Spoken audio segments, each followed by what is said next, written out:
ಅಂತೂ ಹುಡುಗರು ತುಂಬ ಎಂಜಾಯ್ ಮಾಡಿದ್ರು. ನಾವು ಫ್ಯಾಮ್ಲೀಸ್ ಎಲ್ಲ ಬಂದು ಕೂತ್ಕೊಂಡು ನೋಡೋಕ್ಕೆ ತುಂಬ ಚೆನ್ನಾಗಿತ್ತು. ಇದು ಅವ್ರ ಫಸ್ಟ್ ಫಿಲಮ್, ಅದ್ರ ಬಗ್ಗೆ ಯಾರು ನವೀನ್ ಅವ್ರದ್ದು ಫಸ್ಟ್ ಫಿಲಮ್. ಹಾಂ, ಅದು ನ್ಯಾಚುರಲ್ ಆಗಿತ್ತು. ಅದು ಏನು ಆ್ಯಕ್ಟ್ ಮಾಡ್ದಂಗೆ ಏನಿಲ್ಲ. ಮ್ಯೂಸಿಕ್ ಎಲ್ಲ ಅವರೇ ಮಾಡಿದ್ರು. ಆ್ಯಕ್ಟಿಂಗ್ ಏನು ಕೂಡ ಅವರು ಆ್ಯಕ್ಟಿಂಗ್ ಮಾಡಿದ್ರು ಅನಿಸಲ್ಲ, ನ್ಯಾಚುರಲ್ ಆಗಿತ್ತು. ಎಲ್ಲ ಒಂದು ಫ್ಯಾಮಿಲಿ ಥರ ಚೆನ್ನಾಗಿತ್ತು. ಎಲ್ಲ ನೋಡಿ ಇಷ್ಟ ಆಯಿತು.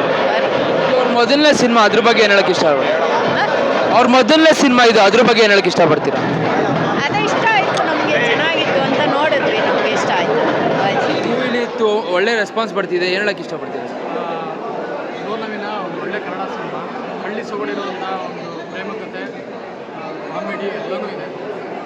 ಜನರೆಲ್ಲರೂ ಬಂದು ಥಿಯೇಟ್ರಿಗೆ ಸಿನಿಮಾ ನೋಡಿ. ನನ್ನೊಂದು ಪುಟ್ಟ ಪಾತ್ರ ಇದೆ, ಎಲ್ಲರೂ ಇಷ್ಟು ಕೊಡ್ತೀನಿ, ಅದನ್ನು ನೀವು ಸಿನಿಮಾದಲ್ಲೇ ನೋಡಿ ಎಂಜಾಯ್ ಮಾಡಿ ಅಂತ ಹೇಳಕ್ಕೆ. ಸಾಂಗ್ಸ್ ಬಗ್ಗೆ ಹೇಳಿ. ಸಾಂಗ್ಸ್ ಆಲ್ರೆಡಿ ನಾವು ಅದ್ರ ಬಗ್ಗೆ ಏನು ಹೇಳಬೇಕಂತಿಲ್ಲ, ಯಾಕಂದರೆ ನವೀನ್ ಸಜ್ಜು ಅವರು ಸಂಗೀತದಲ್ಲಿ ತುಂಬ ಹೆಸರು ಮಾಡಿದ್ದಾರೆ, ಒಳ್ಳೊಳ್ಳೆ ಸಾಂಗ್ಸ್ ಕೊಟ್ಟಿದ್ದಾರೆ, ತುಂಬ ಎಂಟರ್ಟೈನ್ಮೆಂಟ್ ಆಗಿದೆ.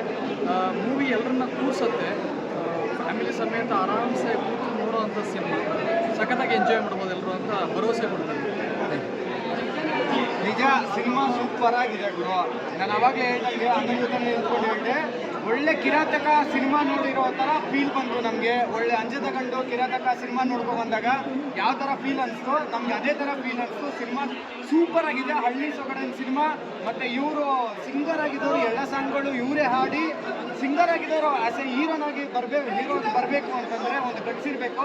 ಅದನ್ನು ಪ್ರಯತ್ನ ಪಟ್ಟಿದ್ದಾರೆ. ಫಸ್ಟು ಸಕ್ಸಸ್ ಅಂದರೆ ಫಸ್ಟು ಒಂದು ಏನು ಪ್ರಯತ್ನ ಮಾಡಿದ್ದಾರೆ, ಆ ಪ್ರಯತ್ನದಲ್ಲೇ ಸಕ್ಸಸ್ ಕೊಟ್ಟಿದ್ದಾರೆ. ಸಿನಿಮಾ ಸೂಪರ್ ಆಗಿದೆ, ಎಲ್ಲರೂ ಬಂದು ಸಿನಿಮಾ ನೋಡಿ. Thank you.